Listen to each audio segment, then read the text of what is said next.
So, interview with Caroline Wallace, formerly Caroline Jones, 10th of October 2023 at the home of Paul Jolly in Luton. So Caroline, can I start off by asking you a bit about your personal background and where you grew up? Where I grew up in a small village called Wingfield, which is near Toddington, which was very boring. So and my parents were both doctors. I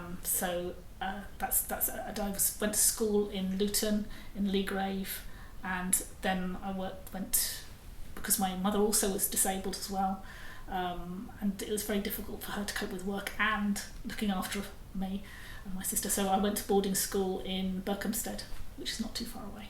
Was that Berkhamsted School? Yeah. Mm-hmm. Yeah. Okay, and what did you enjoy at school? Obviously art, but that's when, and from that I went on to do went to a polytechnic in Wales, and I did humanities but specialised in fine arts and art history. Which polytechnic? Yes. Which one? In Wales, Polytechnic of Wales. Oh, Polytechnic of Wales. Sorry. Yeah, right. Just outside Cardiff. Mm-hmm. And so you specialised in art at that point. Yeah. You said. Yeah. Okay. Yeah. And then when I came back home, I was trying to find places to do things, and obviously that 33 was the key place in the area where you could actually do things rather, participate, and so that was interesting to me. Definitely was. So were you making things, or did you want to make community arts happen? Or I was always making things. Always liked to make things. Always liked to do stuff. So that was. I looked around and was trying to. That time, it was that when I went there. It was of an age when jobs were hard to get as well. What year were we? I'm not sure. It's in the 80s. I'll have to check on that one. Yeah. But and I was really keen to work in the arts. Really, really keen, because I absolutely loved it. And I loved. Artists are interesting people. They're really interesting. And that's. I knew that's what the area that I wanted to go in and wanted to work with. I personally wanted to make my own things as well, and I thought you could do both. It's looking back now, it's quite hard to do both. You have to choose either. But it's very hard to do both. But anyway, so really that's what attracted me to 33. Did you know 33 before you went off to Poly? Not really, because I was too young. But it's when I came back I realised it was a key thing in Luton. Used to hang around a lot in Luton bus station, if anyone knows that, which was a dreadful place as a teenager. So getting a cheap cup of tea. It's now been demolished. Okay. And so when you first went to 33, what was going on there and what the place looked like? A big old building, a ramshackle building basically. But what I went into there first of all was really to find out what's going on in the area, because it had this big notice board down one wall with all the posters of what all the arty things and alternative things were going on. And I used to sort of shyly go in the door and have a quick look and then run out again the door without actually going and interacting with real people, because I was quite shy as well. And but that's what made me go into 33, because that was a pre-social media. You didn't know what was going on. There wasn't much in the papers about that, the alternative stuff and the interesting things. So that's where you went. So. And then you'd be going to those various events. And local music. Exhibitions when thing was on, so it's exciting times. Yeah. And when did you stay at 33 and actually start to explore that space? Well, when I got started working there, do you mean? So you were you a user of the space? Oh, definitely, before? Yeah, definitely, yeah. Uh-huh.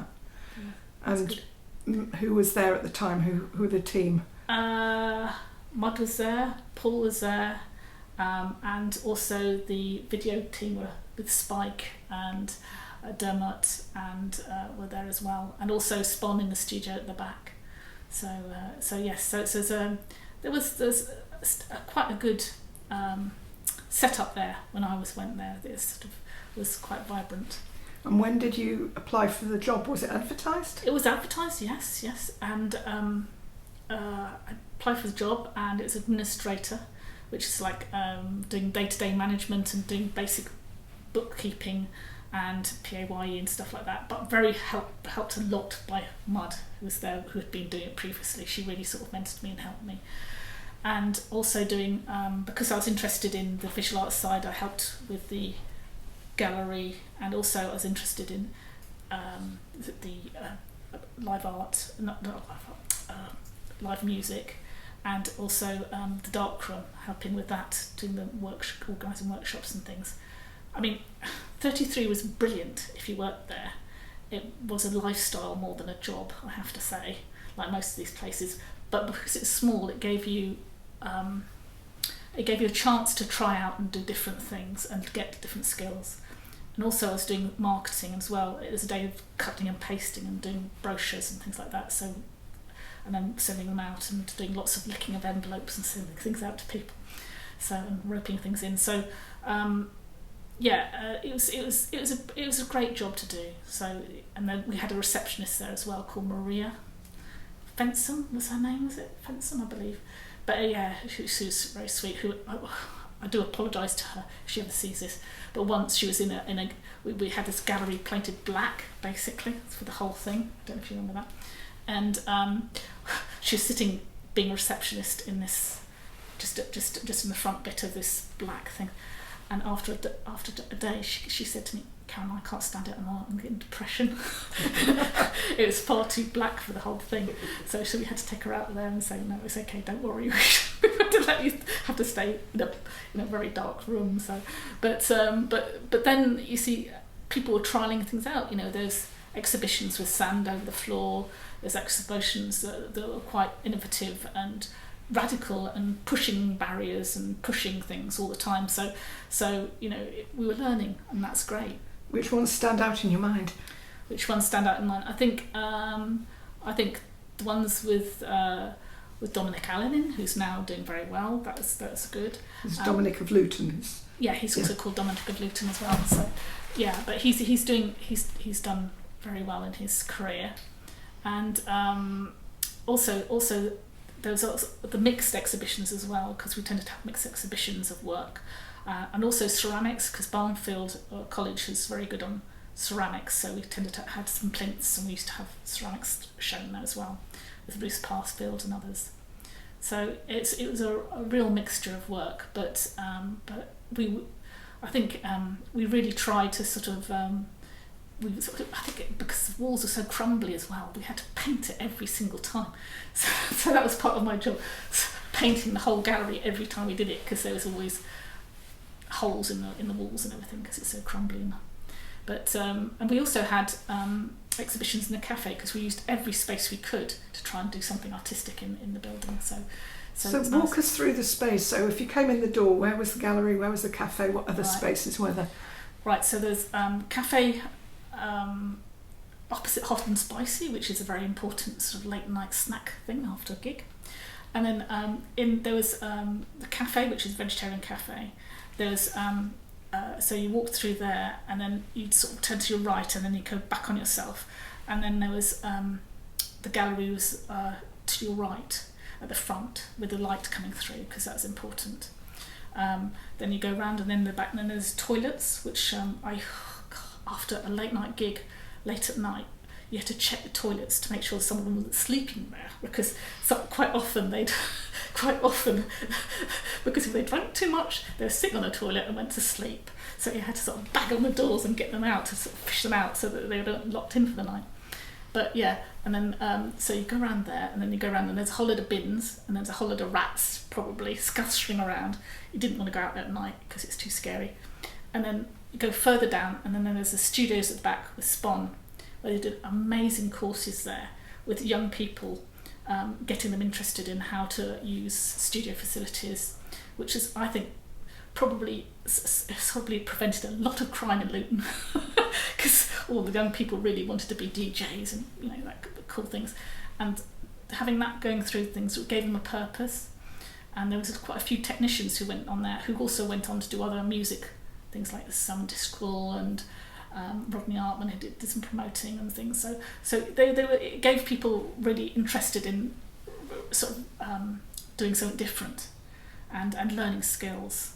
And Spun was very gentle and very kind and very nice to all the people who went through there.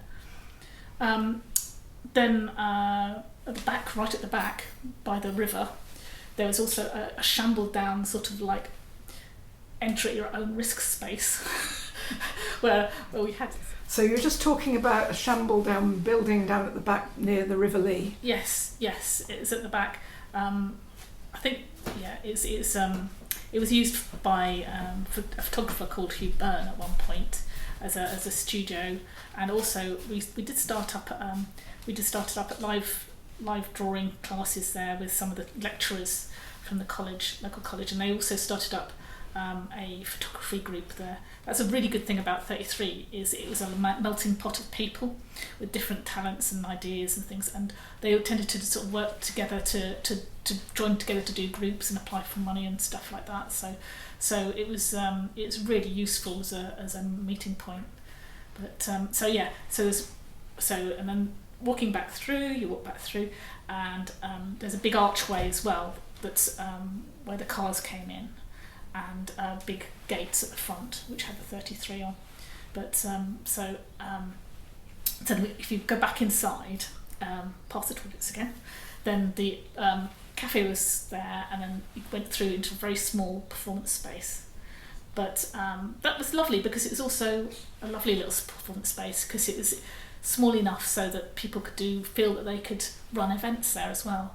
And so there was a lot of local people who felt they could be a promoter of something, like a little poetry night, like Wild Ogre, or little or to do some, put some bands on and stuff like that. And they felt they could fill that type of space, and that they sort of like came up and went up and asked Mud and Paul and said, "Is it all right if we do this?" They said, "Yeah, fine." And then off they went and started to do things, and a folk night as well, like called. There was a folk night there as well, so it was a chance for people to try out things and stuff. And we said, they're pretty good, and we said, we'll try it out, see if it goes well, and if it does, that's fine, So. And how did that happen? How did that work? Did they have to pay a fee, and was it box office split? How did that? Yeah, it was. It's usually we let them have a space fee, and we usually sort of sold drinks as well. So if they had small numbers, then we really said, had to say, "Well, I'm sorry, it's a bit tricky sometimes." If they sort of like carried on and it wasn't feasible to have the staff at the same time, then we'd have to review it. But I can't remember anything that sort of like was asked to leave, really, because it sort of people just, if it didn't get enough audience, people it pitted out anyway. Except if it's something like the jazz had sort of like periodically small and then big audiences depending on things, but that had subsidy from the Arts Council, so that was all right. So, but yeah, it was a lovely space to try and to do things and to work. But I had my passion was, I loved music at that time. I was going to see bands 2 or 3 times a week, as well as the art stuff, and so I used to sort of have bands apply to me, and I used to listen to the bands and then try and work out a programme and try and fit them in. And some of the bands are still going, so which is lovely. So when you had bands in this space, you might have 2 or 3 in a night. Yeah. And what sort of audience capacity did you have? About, I don't know, it was about 30, 40, I have to say. It wasn't big. It wasn't big at all. But I tell you what, you could squeeze quite a lot of people in, really, because they came in and out, and they went into the other spaces as well. So it was. I mean, I would say 50, 60 on a good night. More than that. So, but it was difficult to gauge how many people. We had ticketed things at the front, through at the front of the gallery. So, but I really, it was good. It was a really good chance for people to just get up and have a go and see what and try things out, which is, I think, so important. And I think every town needs some spaces like that. Really, really do. I was going to ask. Still Skinny, that's the name of the band, yeah. So it's one of the bands that's still going. So. Okay, well, I can ask you about the specific bands in a minute. Okay, well, maybe I'll ask you that now. So what bands, you mentioned there were quite a number of them still going. Well, who were the ones who were memorable at the time or are still going? There was Thrill Skinny was one of them. And they were a local band, and they're still going. They still do stuff. And they've also do a fanzine and things like that called Clod, and they do Luton Haiku, which is basically in the Guinness Book of Records, because they write a haiku every day, and we've got more haikus written about Luton than any other place in the whole world. So they were a great little band. So, and there was another band called Irritant, who were very loud, guitar thrash band, I think, basically. But they were really good as well. So a lot of the bands, you see, knew that 33 because of the rehearsal space upstairs. So that if you go out of that room, you'd downstairs there'd be the cafe, where the food was prepared, the kitchen, and then upstairs. So is that in the basement? In the basement, yeah. And then upstairs there was a rehearsal room, and where the bands rehearsed, and that was very, very popular. That was booked all the time. But looking back, it was a complete nightmare because it was soundproofed by tyres underneath things. But I think it's probably saved because, and there's used to go in there and hoover around. That's nothing. I mean, you did everything in 33. You hoovered, you did everything. We did getting rid of the cigarette stubs and stuff. It's squelchy in there. It was literally squelchy. So it was probably not so much of fire because of all the horrible squelchiness of it. But the bands loved it because it was like a very peaceful little. But they had to drag their stuff up the stairs, which was a bit of a pain for anyone with a drum kit. But yeah, but I do remember there's a store cupboard just beside it, and I do remember because you used to go out and there store all the beer cans because I used to drive to the cash and carry in a van where if you pulled the lever up too fast, it used to come out in your hand. So it was horrendous, absolutely horrendous. I don't know how that lasted, that van, but it did. But anyway, so you're multi-skilled, and I was told to learn a van because of that. Anyway, but you opened the door once, and there was a rat staring at me. There was a lot of rats around because of the food. Things, but they didn't really come out till night, so it wasn't such an obvious thing really. So they didn't like the noise, so you kept away when things were playing. So that's a relief.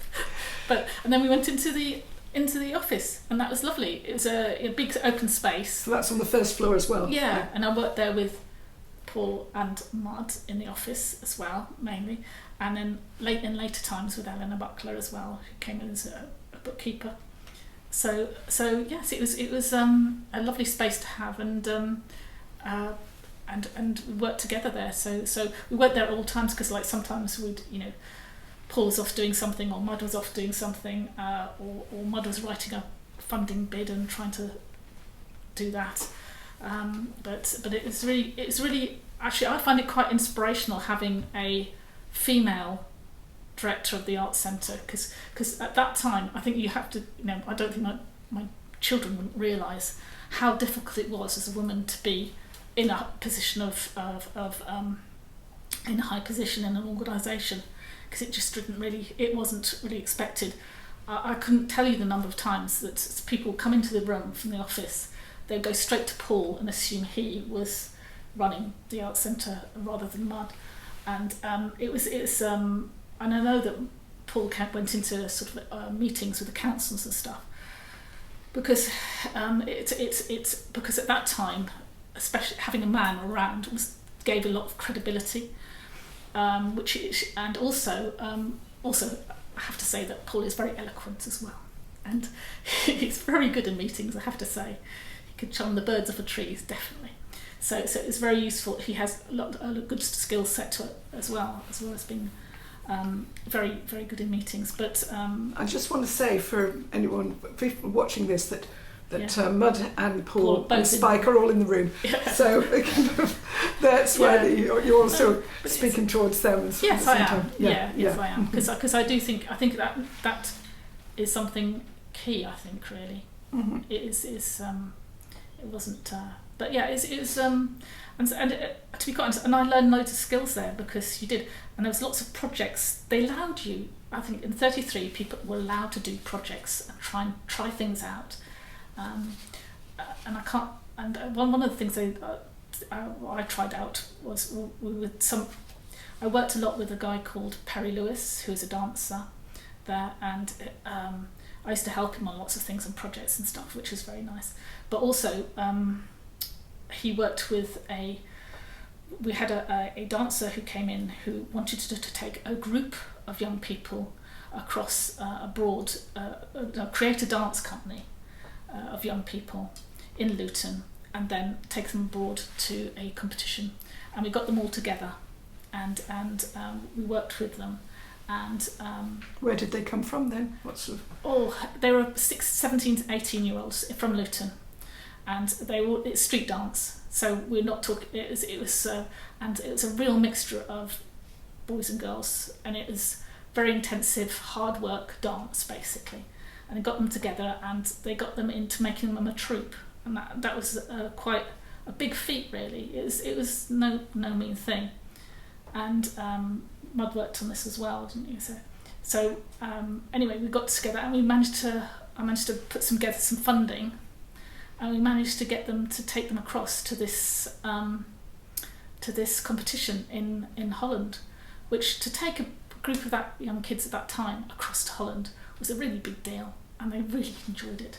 They enjoyed it massively so, even sort of like too much probably, because they went out clubbing before the competition all night, so they were bleary-eyed the next day. They didn't actually win the competition, surprise, because they were all bleary-eyed and enjoyed themselves too much, but we had a fantastic time, and they really absolutely enjoyed it and were inspired by it. And yeah, it's I think it sort of shows the magic of dance and how people and it was joining people together and making people do something as a team, and it was a really it's exciting times. So, and the other projects I think that I thought was really good and really useful in 33 was the Canada project, where that's a real key thing that was working with Hugh Byrne, who's an amazing photographer, photo montage artist, and also Tony Huff was an illustrator. And we had basically I put in some money from I think it was National Lottery at that time, and we got some money. We got £7,000, might even been less than that actually, but because we were making a lot of mess, we basically used Sundays. So a series of Sundays we came in and took over the whole building, and we created sets, and we had a makeup artist and a photographer, and took photographs to put in this calendar, and it was a real community project.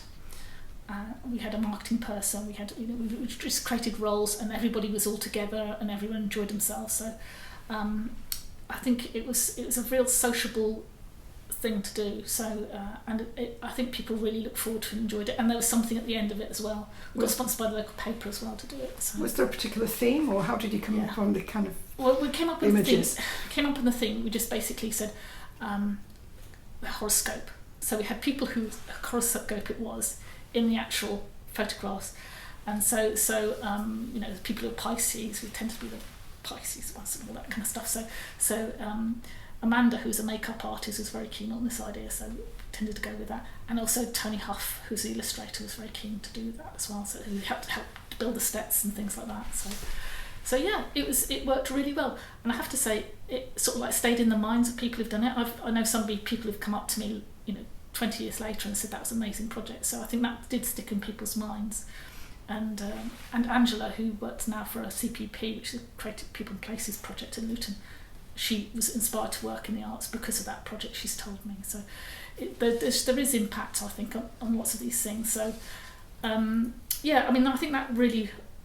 And the other thing was, my husband was in it as well, and I sort of met my husband there and stuff like that. So when we were doing it, and he said he got convinced to do one of the things. He's Aquarius. He's Mr. Aquarius, and we were at a party in Luton once, and this girl came up to him. This was when he was in his 40s, and this girl came up to him, this sort of like 18-year-old, and said, "Oh my God, I've got your picture on my wall."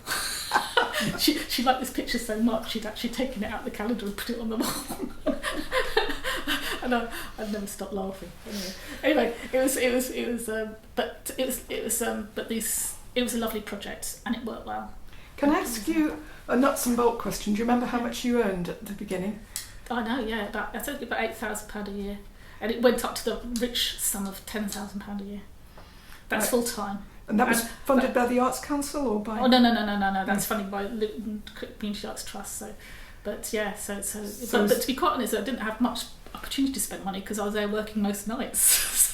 so it was a lifestyle, like, you know, you sort of like, if you ended up probably two nights a week I was working, doing bands or something turns up, and then maybe there's a private view or something every month or whatever, you know, so you tended to be there an awful lot. It was your social life as well as your work. So, and where were you living at that time? at home. I couldn't afford it to go anywhere else, so I stuck up with them. Yeah. Can you say something about the cafe? Who was running that and how did that all work? I'm a bit worried about these rats. No, that's fine. There wasn't any rats. No, the kitchens were really clean. When I was there, the key person who was there was Annie Perriero de Mello. She was a key person in there. It was always a vegetarian or vegan restaurant. So, and it's really good food, and it really brought people in. And I remember also there was coffee. And I remember one time, there's regulars that used to come in, and it used to it was a real open house. So a lot of people who were quite lonely came in there. And also there's a group of big men who used to come in as well and have their once a week, and they used to have a cup of tea there. But they weren't meant to have a break at that time. So if their supervisor used to come in, they used to hide under the table quickly, sort of like that. But that sort of stuff was always happening at 33. It had, you expected something like that. That's why the joy of doing that job, because every day was different. There's always something quirky or unusual happening. There's always some interesting thing going on or about to go on, So I mean, that's why it was a thoroughly great place to work. And what did the cafe look like? What colour was it painted? Pictures on the walls? Just how big was it? I remember the 33 mostly coloured red, stuff from my memory, but I think that might have been a slightly different colour because they had tended to have rotating artwork on the walls. So that's what we tended to get. The ones that probably wanted their first exhibition went in the cafe, and then probably the slightly better ones went in the gallery. Or as a group show in the gallery. So it was like a sort of like testing. The cafe was good because if you thought that somebody, they said, I want to put my show in the gallery, I said, well, do you want to try it out first in the cafe to see if you can, and they realised how hard it is to actually put something on together. Then if it was good, then you realise they probably could do it in the gallery. So it was a good having these little steps really to go. And did you manage to do any of your own artwork at the time, or? Yeah, I did a little bit. So yeah, it's but to be quite honest, I was rushing around enjoying life as well, so it's difficult, isn't it, when you're rushing around and doing things, so yeah. I was also going to ask a question about, nowadays there's sort of very strict health and safety regulations. It sounds like this, I mean, like a lot of places at that time, there was just not been possible to do what you did with the kind of strictures that exist now. Yeah. Funnily enough, I mean, we were quite careful because I think we knew what problems there were. Like, we were always checking things and checking, fire systems and things like that, because I think we knew how dangerous it probably would be. And in those days, people smoked as well. It wasn't a sort of so there was a lot of there could have been a lot of issues there, but yeah, with things like we went up and checked, like one, there's on top of the office there was the another performance area and stuff, and always go up and checking that space to make sure that it was okay and everything was all right. And the things that was also sort of like you have things like theatre lights which are quite get hot and all this kind of stuff, so you've got to be careful. I remember going up there once to make sure that everything was clear and stuff, and found a couple still in the throes of something. so I had to go and get them out. But that's the sort of thing that happened at 33. It was random, and you didn't have to go out and find life came and found you in 33, definitely. So this other performance space, what was that, more theatre space, or? Yeah, that's the alternative theatre space really. So, and films. There's one they did a for older people. Is it over 50s? I can't remember what it's called now, but what workers films. Do you remember that? Anyway, but they did Age a whole UK or Age, that type of thing. But it was really good because University of Third Age, one of those. That's the one, University of the Third Age. I remember they did an amazing black and white season of films there with the talks as well as at the same time, and that got people in the afternoons. that's another thing about 33. It taught me about art centres in the fact that it's good to have things happening throughout the day, not just in the evenings, because you need something to keep the cafe going and things like that, and get people coming through. And that's 33 always tried to do a programme that also included day stuff as well as evening. I mean, it frazzled the staff, but it actually did make it feasible and make the finances go there further. So yeah, and then across the other side was a whole storeroom of clothes and all kinds of stuff, and also right at the back there was a small little place where caretakers could stay and stuff. So Dermot stayed there at one point, and Wayne Elliott stayed there, who's actually lived there, or just temporarily in between things, I think, really, basically. So but both of those found love there. And both of those found, so anyway, we were sort of like teasing people about staying there, because you're saying, you'll find love if you end up in that place. But still. So what's that, like little flat studio type space? I think that's probably a bit exotic. It's a room, basically. Bed sitting room, yeah. And is that the top of it? So you're very on top, second floor. Looking over hot and spicy, basically, yeah. And you were talking about a number of different individuals who kind of were key figures in the space. Yeah. I'm not sure which list I'm looking at this point. Oh, Jane Palmer was one person. Yeah, Jane Palmer was a writer, a science fiction writer. Who's moved down to the south coast now, I believe. But and also Gerald. She helped Gerald Kent-Wood and do his setup. He was an artist who used to do things on Sundays, show his work and other people's work. And he used to record things around Luton with his paintings. And the other people were, that I remember is Rodney Artman, and also Dangerous T, who's still around, and Vince as well. So what did Dangerous T do? He did dance. And this is the thing. I think the thing about 33 was he probably came in to do something else, and then probably saw the dance there and thought, well, this is fun, I'll do that as well. But he also did I believe he did stand-up comedy, and he also did acting as well, and so but also there was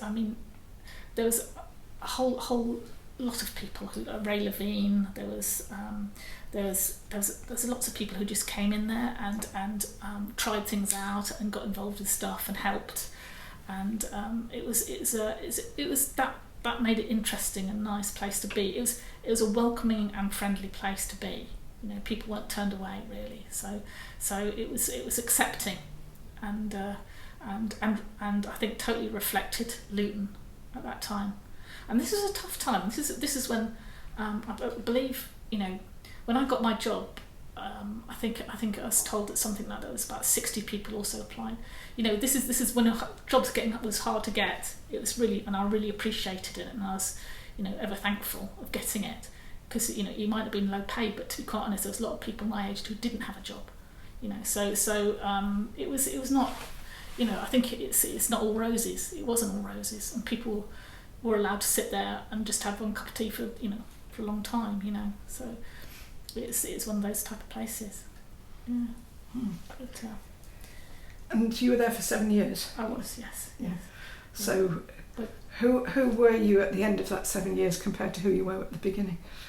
Well, I was different in that when I went there I was very shy, and I wasn't sure how things worked and things, and writing contracts. Like I do feel that Mud and Paul both taught me a lot of things, gave me confidence, helped me try to sort of learn new skills, and helped me trying to find out how to develop people. They were very good at developing people, let people do things, learn them about themselves, and make mistakes. That's really important. So yes, and I went on from that to the council to do art exhibitions through libraries when there was art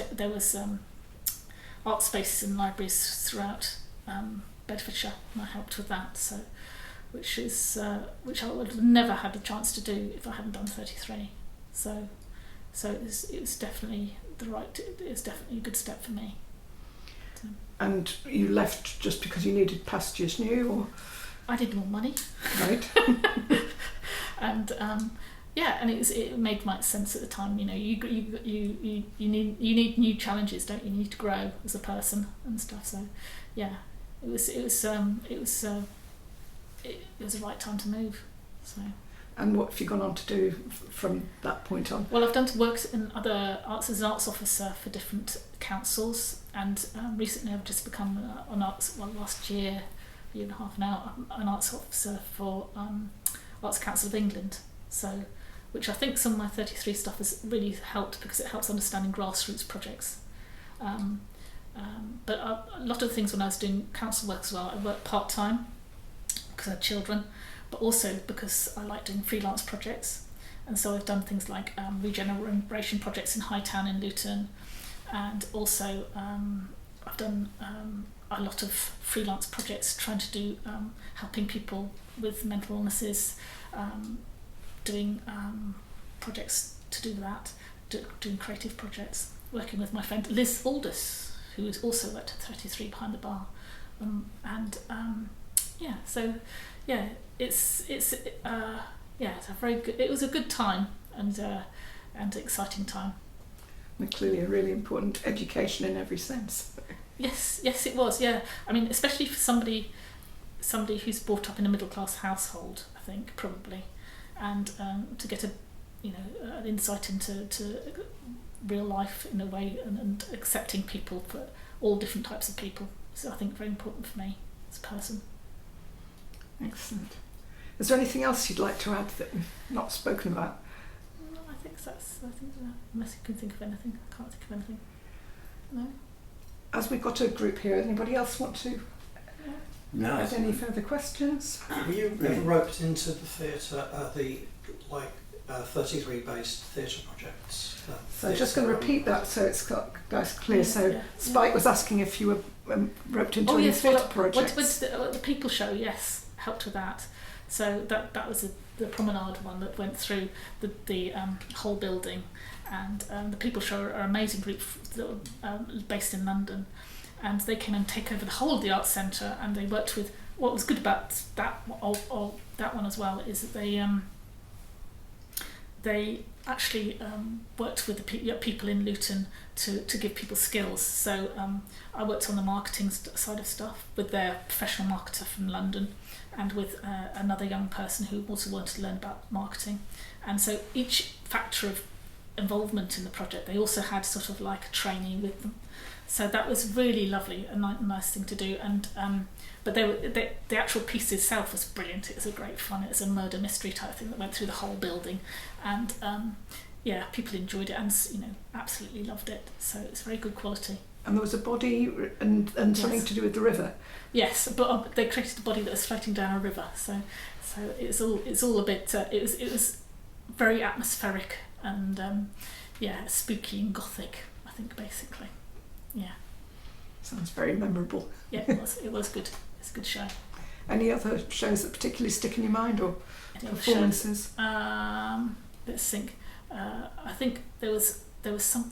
There was. I mean, there's all the Scarlet Hearts, all the comedy as well, which is very good, including people like Ezzy Izzard, who I believe the receptionist didn't recognise and wouldn't let in the door. That was Lee Mays at the time. So there's and she was a very good receptionist. She actually didn't let him in whatsoever. So